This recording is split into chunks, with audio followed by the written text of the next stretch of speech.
Everyone,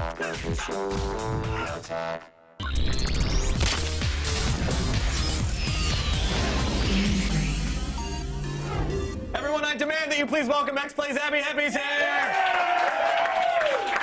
Bam!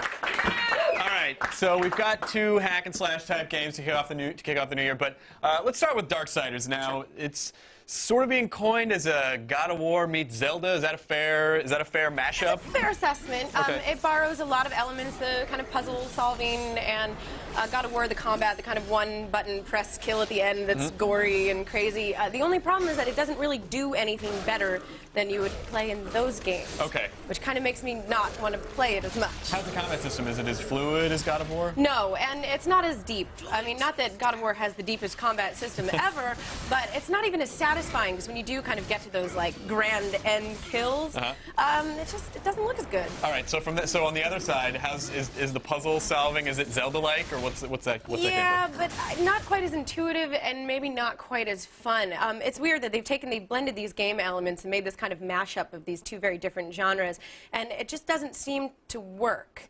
And I don't know if that's on their end, or if I think it's possible, but you have these kind of long periods where you're solving puzzles and it's not that exciting, and then you have combat that's really not that great either. And then you wake back up and you're like, what just happened? And then you continue playing.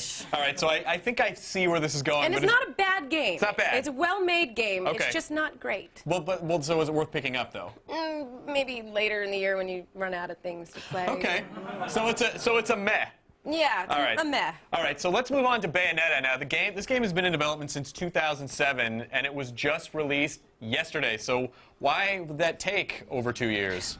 Well, you know, the game development cycle gets changed for any number of reasons, whether it becomes down to money, whether it comes down to who's publishing it. There's a lot of reasons. Or maybe it just takes that much time to make a game this good. Oh, nice. So I love it. You did? Yes. So the combat system good? Phenomenal. The animation, what you're doing, the moves that you're pulling off are so satisfying. Okay. I mean, it is, and they vary up the gameplay with these kind of motorcycle scenes, shooting stuff, and it is all one of the most satisfying kind of action-adventure, slashing, hack and slash that I've ever played. So, a question I ask a lot about porn, how's the plot?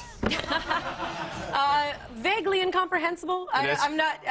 well, it's the massive battle of hell and heaven and earth and the angels and demons and all that kind of stuff. Yeah. But the character design is really cool and interesting. It's not generic at all, really.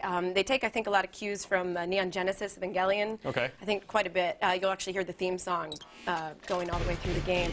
But and it's ridiculous. It's over the top. It kind of winks and nods at itself. Nice. It is funny. So overall, is it worth going out and grabbing Bayonetta? Absolutely. I immediately. All right, excellent. So, man, Darksiders, absolutely on Bayonetta. Thank you so much for joining us. I mean, nice to see you on here.